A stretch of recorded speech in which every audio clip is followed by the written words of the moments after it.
Medyo napuyat nga ako kagabi dahil gumawa pa nga ako ng graphics para do sa isang page namin. Kahit puyat nga, ito ang aga ko pa rin nagising. Pagkagising nga ito nga stretching din tayo, galaw-galaw din pag may time, char. At kung mapapansin nyo nga, napakadaming mga basket dyan, yung mga pinalaban namin na ilalagay ko pa sa cabinet. Isinantabi ko na nga muna para mamaya pag uwi ko, aayusin ko yan. Nakasanayan ko na nga na tuwing umaga yung magwalis-walis nga dito sa bahay. Parang exercise na nga din to at kahit papano ipapawisan ka na din. Ganito lang naman routine namin tuwing umaga at ayan nga si Habi talaga nagpo-phone yan pagkagising. Hindi ko na nga siya pinatulong dahil napakadali lang din at ayoko na nga may nanggugulo sa akin dahil wala naman din siya may tutulong, char. Since talagang dalawa lang kami ni Habi dito sa bahay, mga kanya-kanyang sarili lang talaga yung naatupag namin. At pag may time nga talagang self-care kami. Ma-share ko lang na last year talaga sobrang lumaki si Habi. At buti na lang talaga naging concern siya sa kanyang pangangatawan. Kaya last year ng December, nagsimula siyang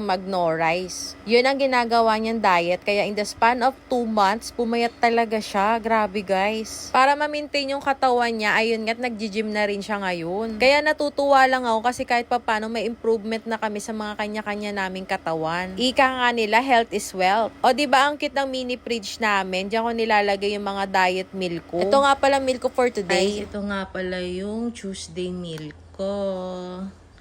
Ayan, ito yung tuna, sriracha wrap, pork loaf, and MG rice. Then this is Korean japchae. At syempre may fruit tayo. Ayan, I don't know kung ano ito. Na-excite na naman ako kumain kasi ang sasarap nila. At ito nga, piniprepare ko na silang lahat. Bale, ito yung dinner ko mamaya. Ayan, ire-rep ko muna siya kasi mamaya ko pa naman siya. Baka nagtataka kayo bakit diyan ko iniinit sa steamer yung mga pagkain. Although may microwave naman kami, pero parang iniiwasan ko muna mag-microwave dahil nga may nababasa nga ako na hindi nga healthy ang mag-microwave everyday. Ewan ko kayo ba, ano masasabi nyo dun? So ito na nga, piniprepare ko na nga sa baunan ko yung mga pagkain. Pagkatapos nga, dali-dali na nga ako naligo kasi nga pupunta na kami ni Habi ng shop. And may nakabook kaming client kayo na magpapatid and at the same time magpapaceramic coating.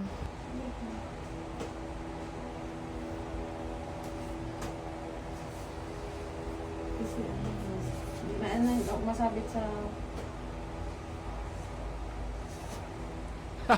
Woo! Galing ito ayan.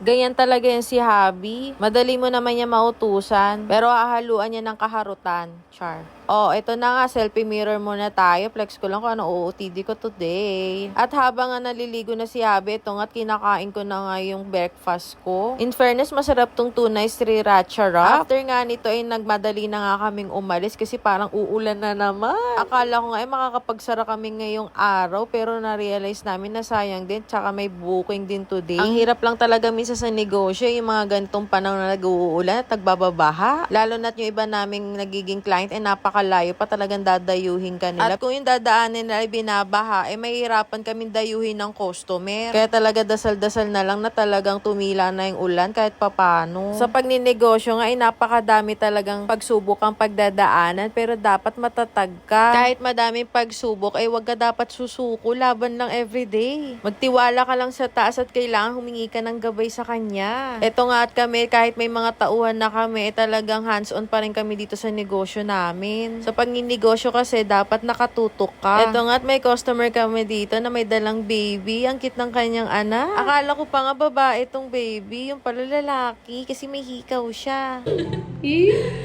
Nagpapakit sa camera.